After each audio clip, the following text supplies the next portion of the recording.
Dārgie novadnieki, gadu mijā mēs apstājamies, lai pārdomātu aizvadīto laiku. Tas ir brīdis, kad lepni izdzīvojam savus uzvaras, godīgi atzīstam kļūdas un gūstam mācības, kas vedīs mūs tālāk.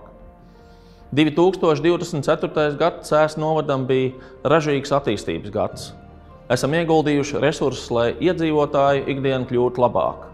Mūsu bērni mācītos mūsdienīgā izglītības vidē, veselības aprūpe kļūtu kvalitatīvāka, infrastruktūra sakārtotāka, uzņēmējdarbība stiprāka un mēs visi dzīvotu drošākā vidē. Gada beigas ir kaut kā noslēgums un kaut kā jauna sākums. Mēs ar cerību raugamies uz 2025. gadu, uz gadu, kas solās būt tikpat darbīgs un, es ticu, arī tikpat auglīgs.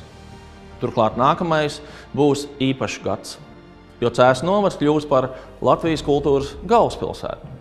Tas ir ne tikai gods, bet tā ir arī liela atbildība un vienreizēja iespēja apliecināt mūsu kopējo radošo spēku, izcelt mūsu kultūras vidi un vērtības, iedvesmot visu Latviju un nostiprināt Cēsu vārdu kultūras kartē.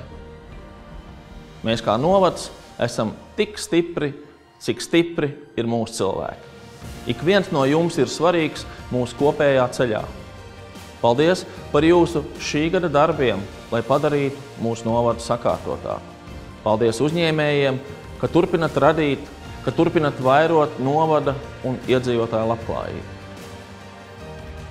Novēlu katrai ģimenei saticību, novadam saliedētību un visai Latvijai mieru un pārticību. Lai jums ir stipra veselība, daudz enerģijas un optimisma, lai mūsu bērniem gaiša nākotne. Laimīgu 2025. gadu!